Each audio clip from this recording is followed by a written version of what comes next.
Chapter 14, Information Technology for Business.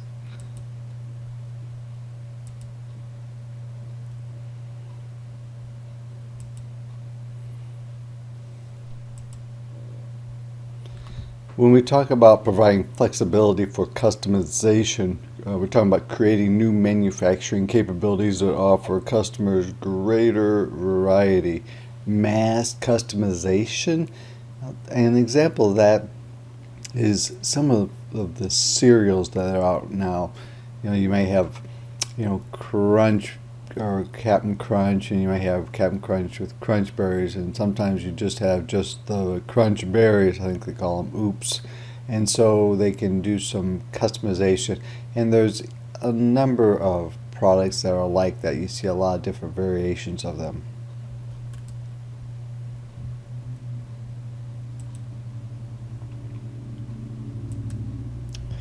So when we talk about the internet, it's a gigantic system of interconnected computer networks linked together by technologies. How? Well, it's just more or less you have your own little hub of internet service customers with the provider, and then they're linked with other providers. So it's almost like in this house, in a particular, not a house, but a house of a collection of internet customers. They are connected to other internet customers, and that's what it's almost like a daisy chain of different networks tying together. Of course, World Wide Web is www, and so the difference between HTTP and HTTPS is technically HTTPS is a more secure web page, especially when you're looking at things like going into your bank account. The intranet would be the ILSTU, for example. It's what's within an organization. And of course, the extranet is more or less what we think of as just the internet. Electronic conferencing, we know all about this type of stuff. Maybe not in detail, but we know that Zoom is electronic conferencing. Maybe Google Classrooms is to a certain degree.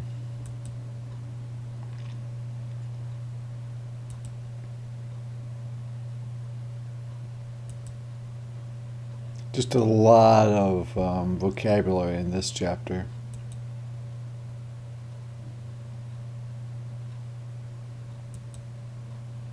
Hardware, software, information systems. So they talk about data and information. So how is data different from information? Data is oftentimes thought of as in a more raw form. It's a bunch of figures and facts, I guess, and then they take that and you basically massage it into some information that you can use.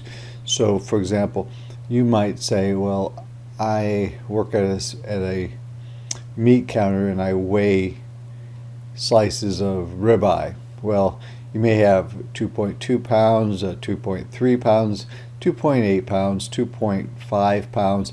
That's data.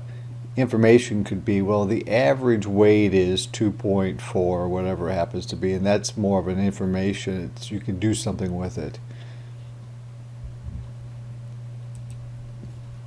Data mining is the application of electronic technologies for searching, sifting, and reorganized pools of data to uncover useful information.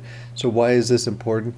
People do this, especially companies do this, so that they can understand more about what your needs are, what your buying interests are, what you look at on the internet, and they can use this information to try to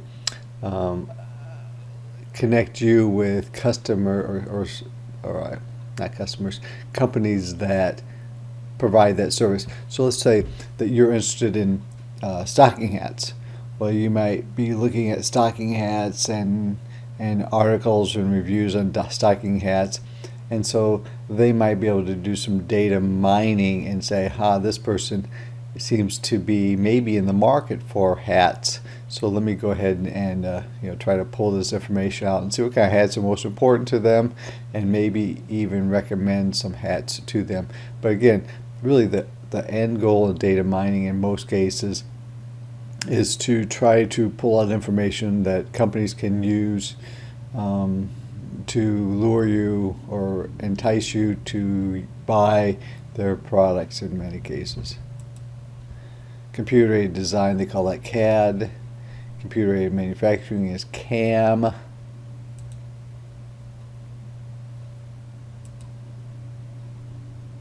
Again, a lot more language. Intellectual property, something produced by the intellect or mind that has commercial value. So that's really why you're not supposed to copy videos or songs, because it's somebody's property. The actual DVD or CD or just the file doesn't have hardly any value, but the thought and the preparation that goes into it does. So it used to be that Napster was a very interesting site because people could go and download songs for hardly any money at all. Maybe not, it could even have been free. It was kind of supposed to be a sharing thing, but they determined that that was not legitimate. It was cutting into the intellectual property revenues from artists, and so they shut it down. But right before they shut it down, they said that we're going to shut it down in a week or whatever. Well, then there's this massive download of files, song files by people, because they knew that they were not going to have access to them. So how much of a song can you use in a YouTube video? Technically, without permission, 0. Not even just a second. Technically 0.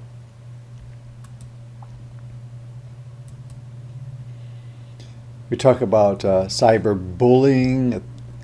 A 13-year-old girl hanged herself. A university student leaving a final message on his Facebook page jumped from a bridge. So yes, obviously you know about those types of incidences.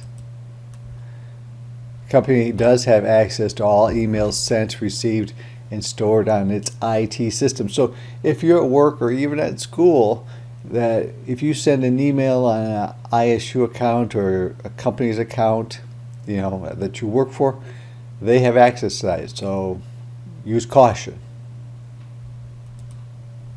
Job seekers, what is your Facebook username and password? Some people, you don't give that information out, obviously. Some applicants are responding, no, that's a terrible privacy invasion. Others are revealing the requested information to interviewers. No, you don't provide that information. That's like saying, what's the password to your bank account or your investments account? So no, definitely not. But I will make a comment on Facebook pages, on any sort of social media, it's important that you, even though you think it's only friends are having access to it, be very, very careful about what you say and what you post, because oftentimes recruiters go to those sites and they access those sites legitimately, but they may make some unfavorable conclusions about you based on that. Like if it shows you with a dozen or 50 pictures of you drinking and drinking heavily or whatever, and you talk about getting drunk or getting high, that might be a turn off to some employers. So use caution with regard to your Facebook sites and other social media.